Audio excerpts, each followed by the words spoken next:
গত মাসের ১৬ তারিখ থেকে আমরা এই জাতীয় প্রেস ক্লাবে অবস্থান ধর্মঘট পালন করছি। আপনারা সবাই আমাদের সাথে আছেন, এর জন্য আপনাদেরকে অনেক অনেক ধন্যবাদ। আর আপনারা অবগত আছেন যে আহ, আমরা আমাদের আজ ২৮ দিনের অবস্থান কর্মসূচি চলমান। হ্যাঁ, এবং আজ আমরা ১৪ রমজান এখানেই অতিবাহিত করছি। আ- আ- আর গত গত ১২ তারিখে যে আমাদের মাননীয় প্রধান উপদেষ্টার কার্যালয়ের অভিমুখে পদযাত্রা ছিল, সেই পদযাত্রার এক প্রাক্কালে আমাদের পুলিশ প্রশাসন আমাদের সামনে বাধা প্রদান করে। আমরা তাদেরকে বোঝাতে চেষ্টা করি যে আমরা আজ ২৫ দিন হলো এই প্রেস ক্লাবে অবস্থান কর্মসূচি পালন করছি, এবং আমাদের পূর্ব প্রস্তুতি এবং ৩ দিন আগে আপনাদেরকে জানানো হয়েছে যে আমরা মাননীয় প্রধান উপদেষ্টার কার্যালয়ের অভিমুখে পদযাত্রা করব, এবং প্রধান উপদেষ্টার কার্যালয়ে প্রধান উপদেষ্টাকে আমাদের স্মারকলিপি প্রদান করব।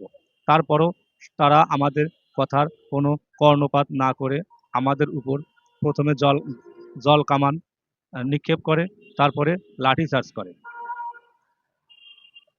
সেখান থেকে আমাদের অনেক সহযোদ্ধা, শিক্ষক এবং শিক্ষিকা ভাই ও বোনেরা গুরুতর আহত এবং অসুস্থ হয়ে বিভিন্ন হসপিটালে ভর্তি আছে।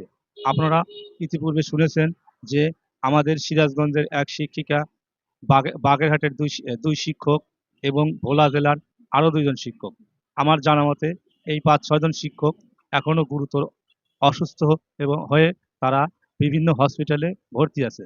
আমাদের এই পদযাত্রা কিন্তু শান্তিপূর্ণ অবস্থানই ছিল।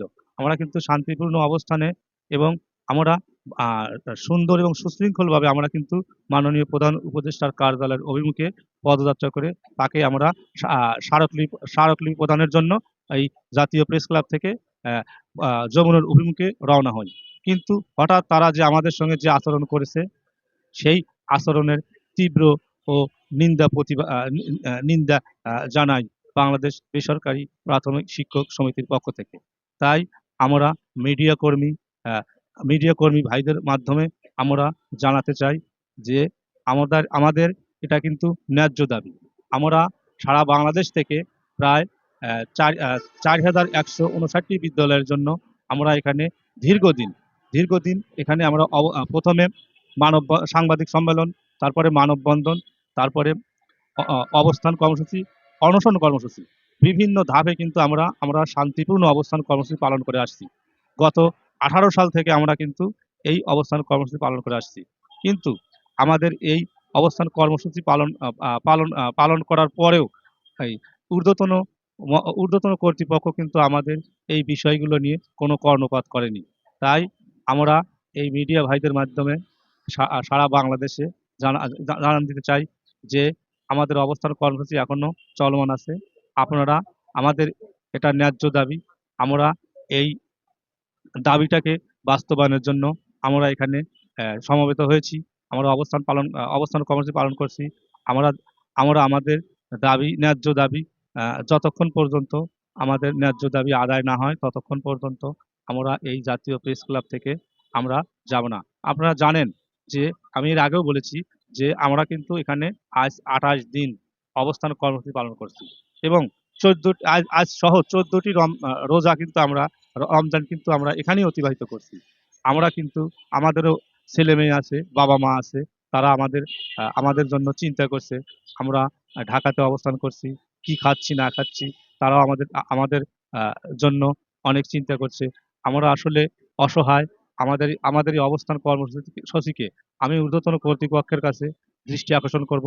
আমাদের এক আমাদের এই প্রাথমিক বিদ্যালয়গুলোর একটা সুস্পষ্ট আহ, ধারণা এবং সুস্পষ্ট ঘোষণা দিয়ে আমাদের এই অবস্থান কর্মসূচি থেকে আমাদেরকে উঠাইয়া দিবেন। আমরা মাননীয় প্রধান উপদেষ্টা মহোদয়ের কাছে আমার দৃষ্টি আহ, আকুল আবেদন যে আমরা বেসরকারি প্রাথমিক বিদ্যালয় যে শিক্ষকগুলো এখানে আছি, আমরা অনেক অসহায়। আমরা বিনা বেতনে আমরা লেখাপড়া করিয়ে থাকি, এবং প্রায় ৮ লক্ষাধিক ৮ লক্ষাধিক কোমলমতি শিশুরা সরকারের বিভিন্ন সুযোগ সুবিধা থেকে বঞ্চিত এবং আহ, এর সাথে জড়িত প্রায় 20,000 শিক্ষক পরিবার। তাই সবার সবার কথা বিবেচনা করে মাননীয় প্রধান উপদেষ্টা আমাদের জন্য একটি আহ, সুব্যবস্থা করবেন, এটাই আমাদের কাম্য। ধন্যবাদ। আমি মোহাম্মদ সোহেল রানা। আমার সিরাজগঞ্জ জেলা উল্লাপাড়া থানা, ডেঙ্গাপাড়া বেসরকারি প্রাথমিক বিদ্যালয়।